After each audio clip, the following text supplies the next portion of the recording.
All right. Welcome to episode 2 of Thanks for the Feedback. Today, we are going to be talking about stuff.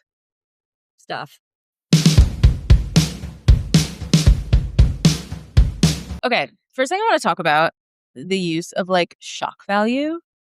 Okay.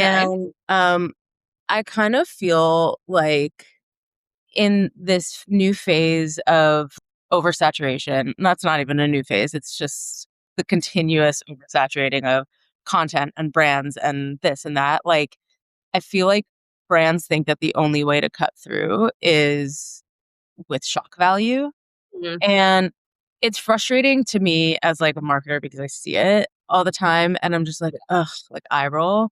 And I also want to talk about shitty marketing, I would love to talk about shitty marketing. shitty copy, Okay. because it's fucking annoying. I would agree. Um, okay. So in like the world of like shock value, I feel like you have certain brands that like have cut through in a way where like they were paving the road to, Yeah. grabbing attention or whatever. They were the first of their kind in whatever industry. And like for me, one of the best examples of that is Billy Razors. Yeah. Yep. Do you Yep. remember when they came out and I think they were the first brand to actually show like hair. With hair. No, I think you're right. Yeah. And like I remember when Billy kind of came out actually, so like Billy Razors came out and they were the first to show hair. I think it was like even just leg hair, they were the first to show it. Yeah. And that was really controversial because like it was it, I don't even know if anyone realized that like razor brands had never shown hair before. I mean, like now that you say that, I'm like, it's so absolutely obvious that they didn't, but like it never actually registered with me. Yeah, You're totally. right. And I remember that Shaving cream up to the knee and then absolutely clean shin. yeah.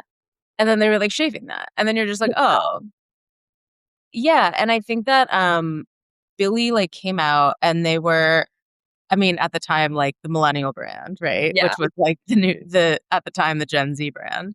But they came out and they were like, we're going to show hair. And they had full coverage, like PR coverage. They had Yep. campaigns about it. They had case studies about it. And it was really groundbreaking. And they built a name for themselves on that. In a Yeah. similar way, Parade, Yep. they, RIP. yeah, tough. They were, Sorry. they were the first, like, I mean, obviously you had Victoria's Secret, like bra brands, underwear brand, bra brands, underwear brands, like intimates in general, like they're provocative, right? Because they're Right. selling sex in some capacity. But like they came out and they were the first really like Gen Z forward brand that they changed their campaign like every 2 weeks, I remember. Yeah. And, to some degree that was shock value. Um, And now I feel like it's kind of gotten to the point where brands are just doing it because, like, it is the only way that they think is effective to grab attention. Yeah. I mean, that it like brings to mind two different, maybe divergent thoughts for me. I think one is I think it used to exist in the form of shock value, but I think when you break down what it really was that resonated with people, it actually goes back to what marketing should be. And I think it's what is that kernel of truth that is going to resonate so deeply and in such a real way with your audience. And Yeah. I think that's what, to your point, like the Billies of the world, the Parades of the world, like they showed women in real scenarios. And you saw that and you were like, fuck yeah, that's a brand for me that actually understands that I have leg hair, that I have toe hair, like whatever, you know what I mean? And like shows that in a way where customers are like, I feel seen. And like, this is a brand I'm going to buy into. So I think like that is the first part. I think it actually like got back to the foundations of consumer insights in marketing. Yeah. Imagine that. I Yep. think the second piece of it is what we sort of see now. And I think why maybe that shock value or like that going against the grain of culture is sort of like back in vogue right now is Yeah. because it's the pace of content that you have to put out. There is no time for actual storytelling to live and breathe, because by the time you've reached like the arc of your campaign, the attention span is gone. People don't care. And so I think the name of the game has become, if we're going to push out content this quickly and the consumer attention span is that short, what is the thing I can put out in the world that is going to get people's attention?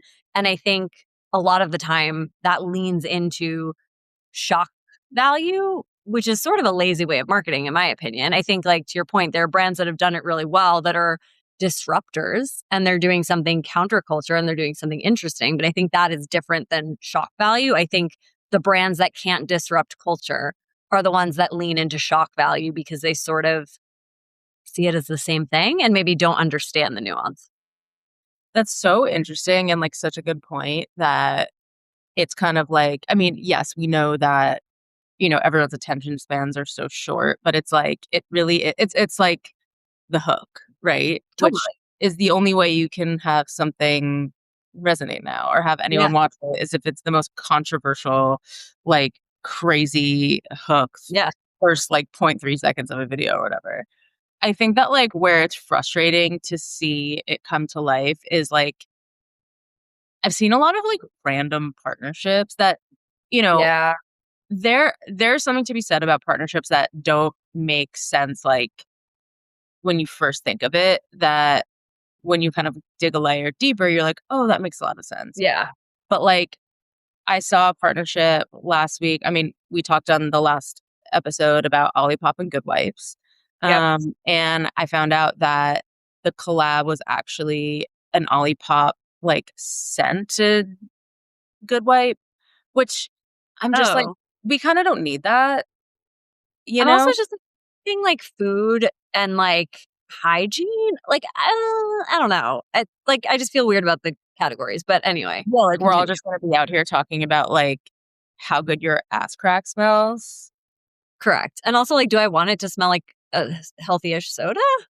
It's just like No. no one needs it. But But the one that I saw last week that like the partnership itself could make sense, but the okay. execution was like so terrible. Carbone sauce, like Okay. marinara sauce, pasta sauce, and Houseplant, which is Seth Rogen's weed brand. They used to make like pre-rolls and drinks and stuff. I think they do. And they make like weed like paraphernalia that Seth Rogen like hand Yeah. makes ceramics or something, whatever. So Husband does. you see them post about it and they post about it on 420. Great, smart, cool. People are gonna get fucked up and then like want to eat pasta. Amazing. Sure. You know what the partnership didn't hit? There was no weed in the sauce. So it was Interesting. just like they So what partnered. was it, just a product bundle? Like, No, not even. Like it was just maybe a sauce? different flavor or something. It was just sauce. Okay.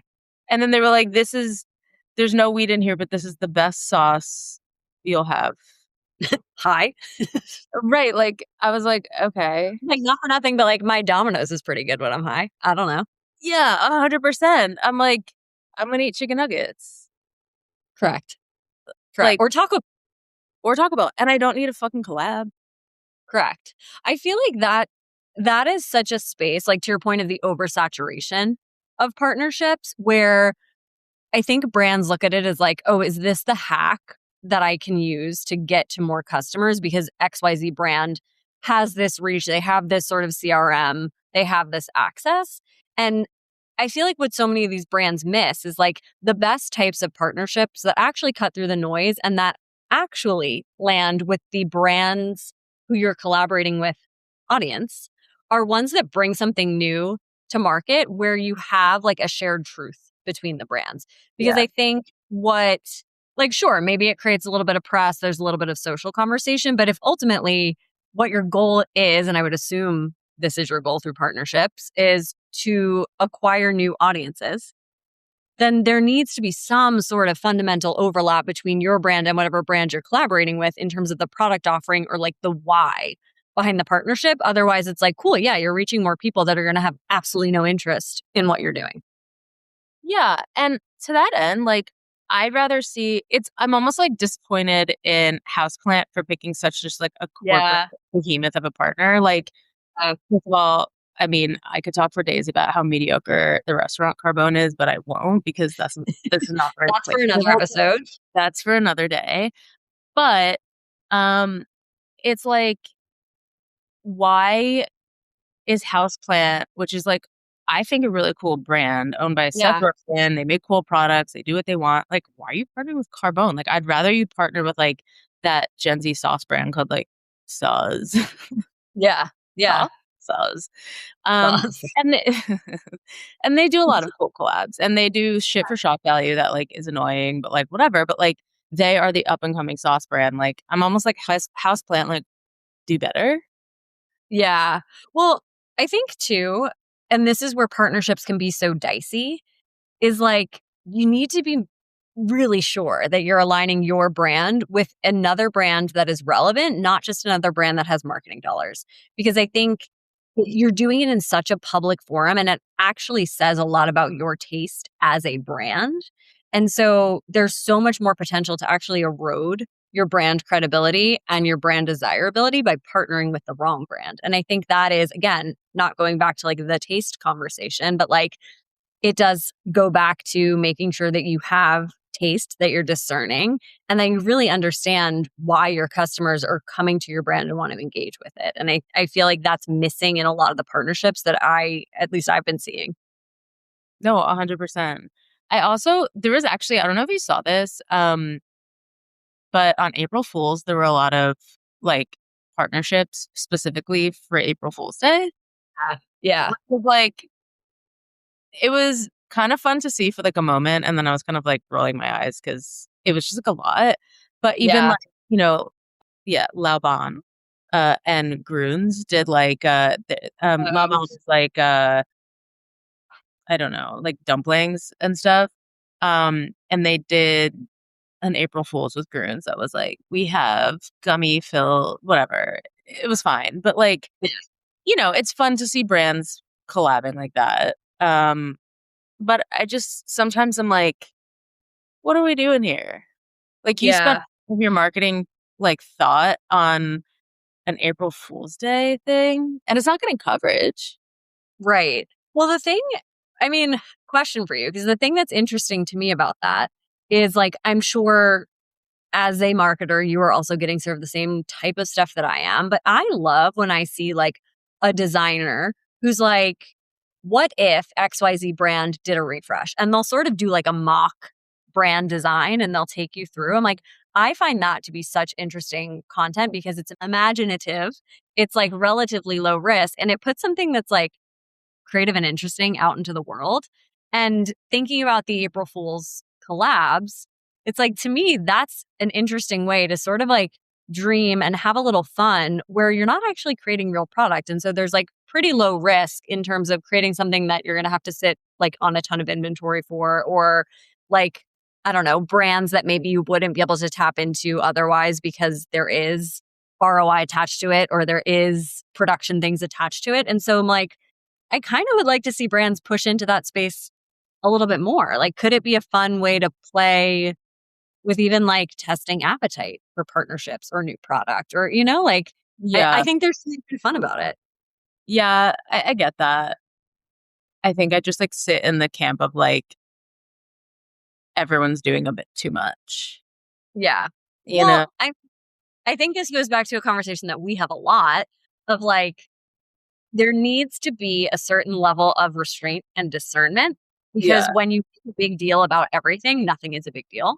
And Yeah. so, how can you, as a marketer, choose the moments that matter and not dilute your storytelling, your messaging, your brand by one, trying to be all things to all people, but two, creating a moment out of every single little thing that you do. Your marketing calendar doesn't need to be 12 massive moments a year, right? It can be like Yeah. an always on engine that's running. And then you have these moments that feel really meaningful and collaborations or campaigns that feel really powerful that sort of are an injection of energy and newness. And it doesn't have to be all the time. Well, I think to that end, like it's like partially an issue with, let's say, executives who think that Mm, we talked about like navel gazing, right? Like talking to yourself. But there's one element of like let's say, executives thinking that everyone, like, all eyes are on them all the time. Right. And it's like, it's partially that and partially, yeah, you need to kind of like create these big moments. But I think that people forget the how effective it is to just have like really tight, always on messaging that like Yes. beat people over the head with what you do, what you're about, and like Yep. why you care. So like I was walking on Christopher Street yesterday and there's this glasses store that I get like, you know, and you sometimes see something and you're like, I can only imagine the conversation of like how they got there. And Yes. you know, it was like Yes. the owner of that store being like, we need to make a moment. And like no one actually gives a shit. Like it was Yes. this glasses store and then they had new vinyls on their windows and it was like live offline or like it was like go against your algorithm. And Ugh. I'm like, Ugh. you're a fucking sunglasses store. Like you sell Yeah. glasses. Yeah. It was just like I can imagine the conversations behind the scenes of like we need to make a moment and everyone's looking at us. Like yeah, they have a really great storefront that's like right near you know, all those like pizza places that are popping up Yeah. in Village and whatever. Like they have a lot of foot traffic, but like de-algorithm yourself. Like it's just it felt I don't know. It just was like what are you doing? Yeah. Well, I also feel what a lot of brands get wrong is like they want to try to tap into cultural conversations, but they don't actually understand the cultural cues. And Yeah. so, like, sure, yes, living offline and blah, blah, blah, blah, blah. That's a conversation that's happening right now. But Yeah. I think the lens that needs to be put through is how do I fit into this conversation? Not like how do I use buzzwords so it seems like I am a part of it. And I think that to me is where a lot of this falls flat. It's like you Yeah. don't actually stand. Totally, and I think I also see, like, a lot of that come to life in just social content. Like, it's kind of like Yes. it's in the Yes. same spirit of, like, everyone tries to be, like, the next Duolingo or the next, like, 100%. Graza or the next whatever, Yes. and you end up with brands that have no business, like, Yeah. having this type of TikTok personality having Yeah. it. There's a Yep. brand, I won't throw them under the bus because 'cause they're not big Do enough. it. I can't do it. But basically it's like, let's say an apparel brand, Okay. small enough, it's New York City based, but, like, now it's all over the country, very specific audience, we've talked about it Okay. before, and their founder is very visible.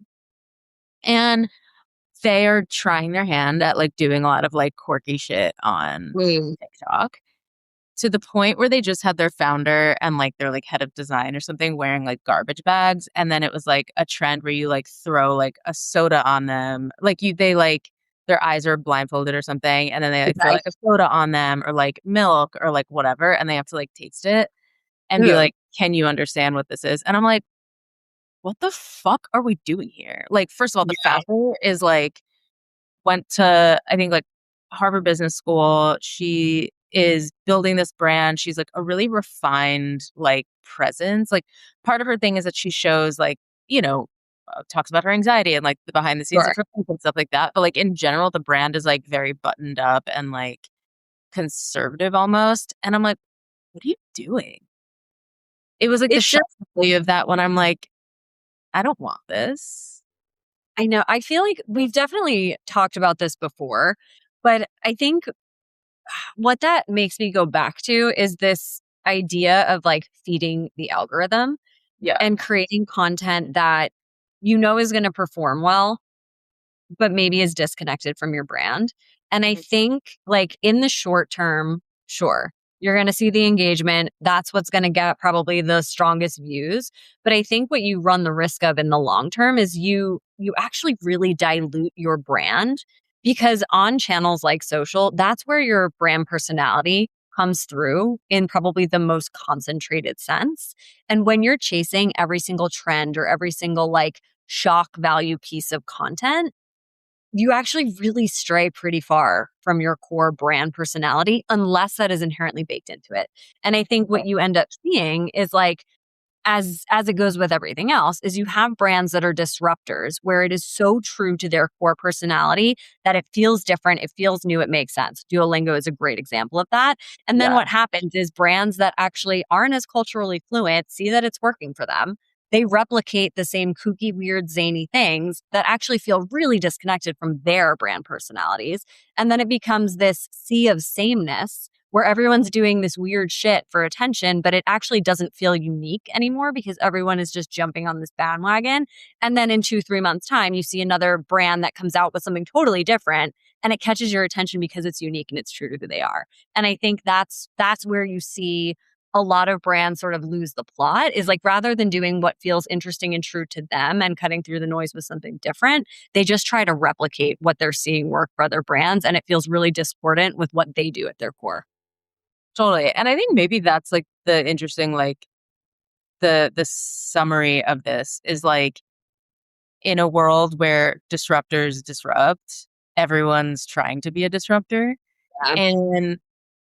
And now it's kind of gotten to the point where like you can't all be disruptors, you know? Right. I think that people also see TikTok as a place to like purely be like crazy.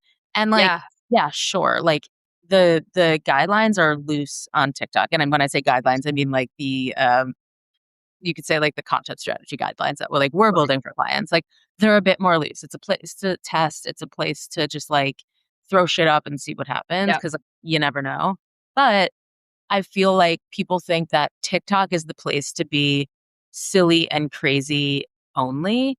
And that's Yeah. not the case. And I think No. that to your point, you see brands like come through and they try something new based on like what they feel that isn't just like replicating what Graz is doing or replicating what, I don't know, some other brand is doing. And they, it works. And then people try to replicate that. And it's Exactly. like the newness of ideas isn't happening. It's just like Yep. the repetition of let me put on this like mascot costume and like bang on the wall of like the Yeah. CEO's like glass office and see if like we can make fun Totally. out of it. And it's like that does not work for every brand and that should not work No.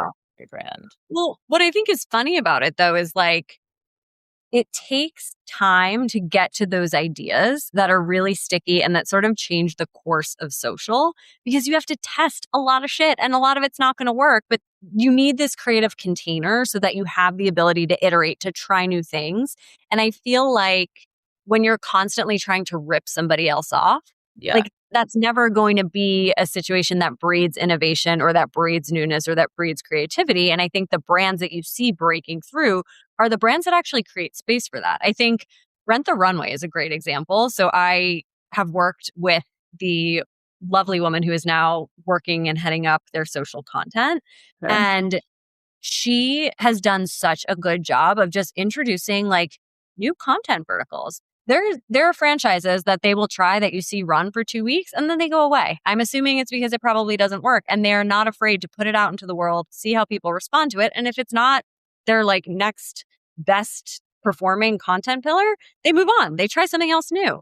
And I think to me that keeps it fresh, it keeps it innovative. I think you've seen them cut through the noise. They are a relevant brand again. Yeah. Before she went there, I hadn't thought about Rent the Runway in years. Right. And I think it's just creating that space for people to try new things, to test, to fail, and to not let that hold you back from continuing to try new things. Totally. I also think, and I don't know, I haven't seen their content, so like I don't know if this is part of that, but I think that a brand trying new things has to also, going back to like kind of the TikTok conversation, is like you have to ground it. It's fine to try new things. You should try new things all the time, as you just said.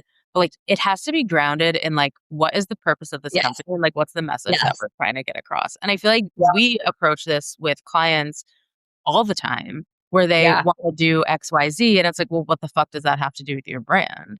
Yep. And it might not have anything to do with your brand, but they're just chasing a trend. And like, that's where you get into trouble.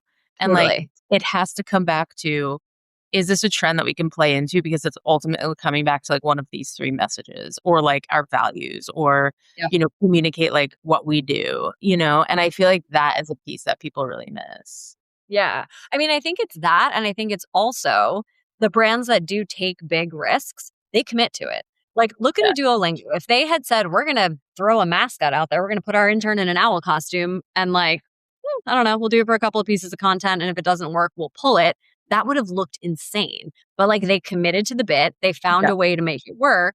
And that then became their calling card. And so I think it's partially like, what are the trends that we want to tap into that feel right for our brand where we can have an authentic voice in that conversation? And then the second piece of it is like, what are the things that we are going to say, this is full stop, a new part of our strategy, and we're going to figure out a way to make it work because it is going to be something new, something innovative, and something we believe that we're going to invest in for the long term. And so I think it's like, how do you couple those two things so that you have that newness, you have that relevance, but like it's one is not at the expense of the other.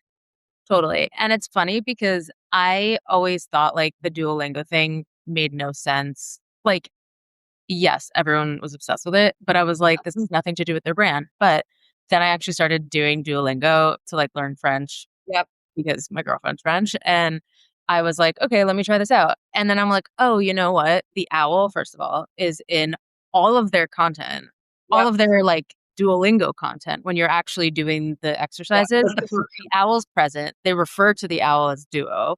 And also the owl's like kind of a dick. Like the like all of the different characters that they have popped up, like they pop up during your exercises are like kind of assholes. And but it works because Yeah. that is the same tone that's carried through to their social. And like that is ultimately like the piece of it. And like, you know, they paved the way for other people to do Yeah. crazy shit on TikTok and like good for them, it worked. Yeah. I think the girl who actually like created that strategy is now maybe a DoorDash or something. She's I like think so. I've Yeah. seen like articles about her. She's all over. But Yeah. um yeah, it's interesting. It's like that's their thread. And I feel like a lot of people just like don't ground it in anything. Um Yeah. I think like, I mean, I've not done a ton of like research around her thought leadership, but I've like read some of the things that she's put out. And like what I feel like people miss is they assume that brands that do things like that on social who are successful, it's like we tried this random crazy thing and it worked. And so we like went after it. And it's like, no, if you were actually to like get behind the closed doors and sit in the rooms where those decisions are made, it is a very thoughtful, very tethered to brand strategy. And it may feel a little bit out of left field because no one else is doing it. And sure, is there shock value baked into it? Of course. But it's not just this like wild, crazy idea that has no roots in brand or no roots in strategy. Like that would actually be insane. Totally. And I think, I mean, we talked about that last week with Justin Bieber of like Yeah. everything is thoughtful, everything is intentional. But I think also to that point, like what you and I see a ton in like the meetings of how do we create content is like it's not just giving a 25-year-old a phone and saying like go Right. after it, nor is it like the most strategically like hi-fi content. Like it's meeting in the middle of someone who understands content and who Yep. understands when it needs to be hi-fi and who needs to be like Yep. a fully produced thing or need to be lo-fi, like someone who understands the strategy of that, but then also Yeah. someone who understands the strategy of storytelling, because I think that like Totally. where a lot of executives and founders get it wrong is that they'll just be like, "Oh, let's give like," I mean, yeah, the 25-year-old, but like, let's give the founder the phone. And it's Oh like, God. if your founder doesn't understand how to Yeah. use social media and also doesn't want to, that Yep. content's not going anywhere. Like that is not authentic to them. Like you have founders like the one the apparel brand that I was just referring to, Yes. founder actually does a lot of social on her own and it really Mhm. works. And she's like an influencer on her own. Like and she gets it because she's like chronically online. But you have Right. founders who are like basically like make me famous. And I'm like, this is not Right. gonna work. People like see through that bullshit really fucking quickly. Yep.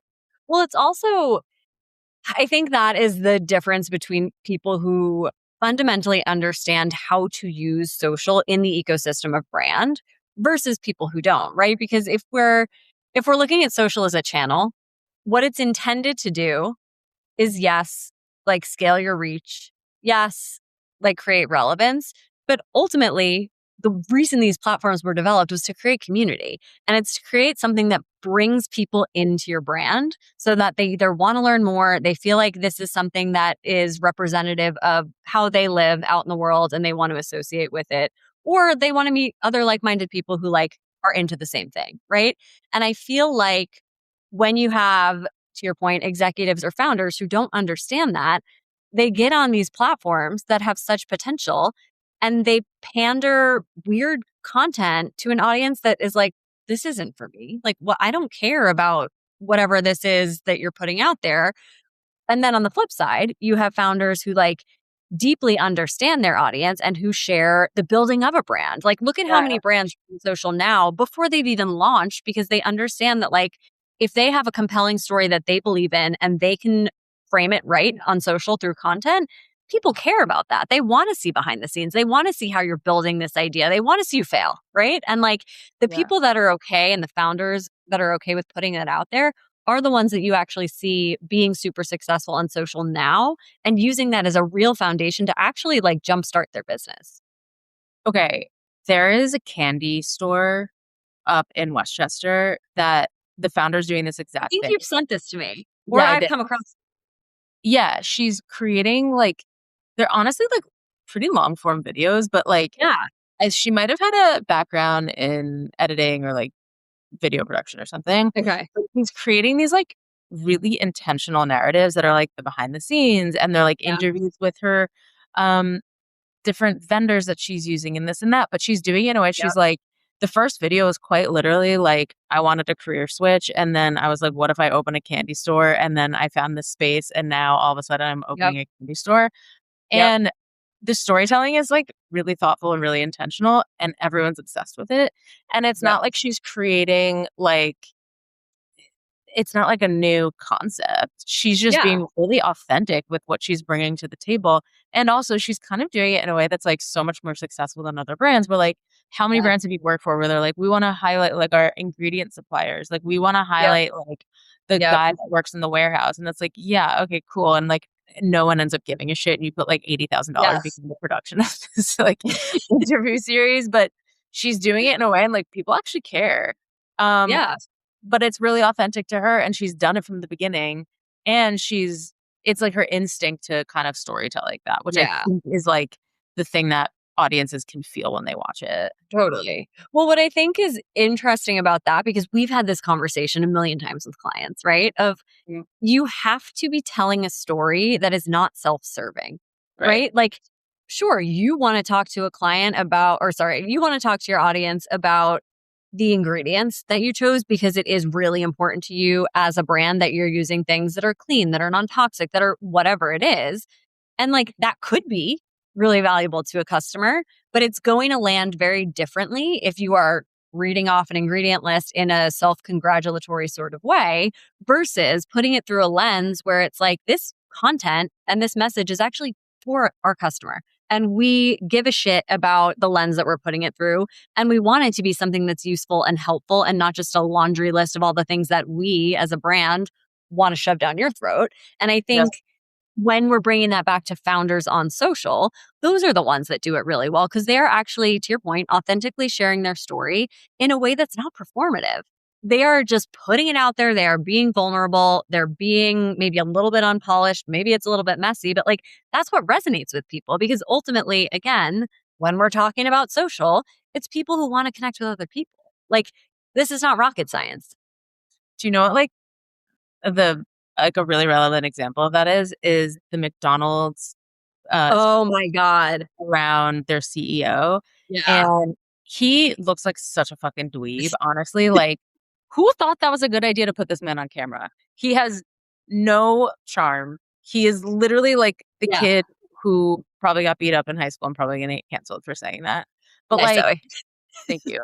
He has no social presence. And then he did Correct. that whole video of like tasting the burger and he called it a product and he took like the smallest bite. And I'm like, yeah, there is nothing authentic about that video. Yep. And then you had every other fast food company just fucking trolling the shit out of this guy. Yep.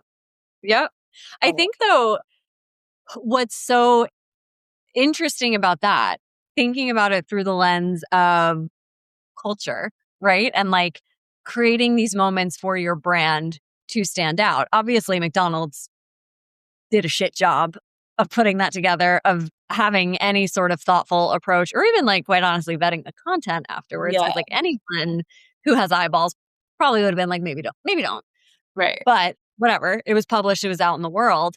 What I loved about that is actually the speed with which the other brands trolled the shit out of them, because I think that is such a good example of creating culture in your category. And I'm like, that to me is the type of like best in class social response that I think actually feels really authentic to Totally. brands without having to create this whole like thing around it. You're just jumping on something that exists in your category where you're like, yeah, I can have a presence here. And you do it like with conviction and in a way that is like humorous and authentic to your brand. 100%. And like, I think that what was it? Burger King, their CEO came out and he did think he's really charismatic and he like jumped Yeah. on and he did it. But you can tell like people who check the box just to be like, oh, Yes. people really like that you're getting leadership in there. And it's like, Yep. if Burger King did that and they had yet another CEO who was like a loser and like kind of had no social presence, like it wouldn't have Yeah. worked. But like Yep.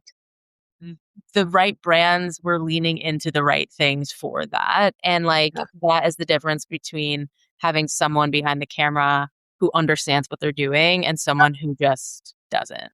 And for what it's Yep. worth, like I'm sure that there's a lot of this that goes on that you and I see all the time where it's just like you have to appease leadership. Like Yeah. put this guy on camera or put him in a meme and he's like the CEO and no one knows who the fuck he is. He Yeah. has no ability to like he has no like stage presence, if you will. Yep. But it's just like, oh, leadership wants to be on camera. Correct. Okay, Correct. cool. Now watch your business get fucking trolled and dragged to fucking shit, you know? Yeah. Yeah. Well, I So think like that goes back to your point. Sorry, there's like someone knocking at my door really annoyingly. So give me 2 seconds. go for it. Awesome. Well, really unexpectedly, we are going to cut the episode here because someone's cleaning Kerri's air conditioner. Yeah. Kerri, Yep. any last words on that? All right. Well, thanks for listening. If you got this far, amazing. Probably our mom. Probably. Like, thanks, Mom. Thanks, Mom.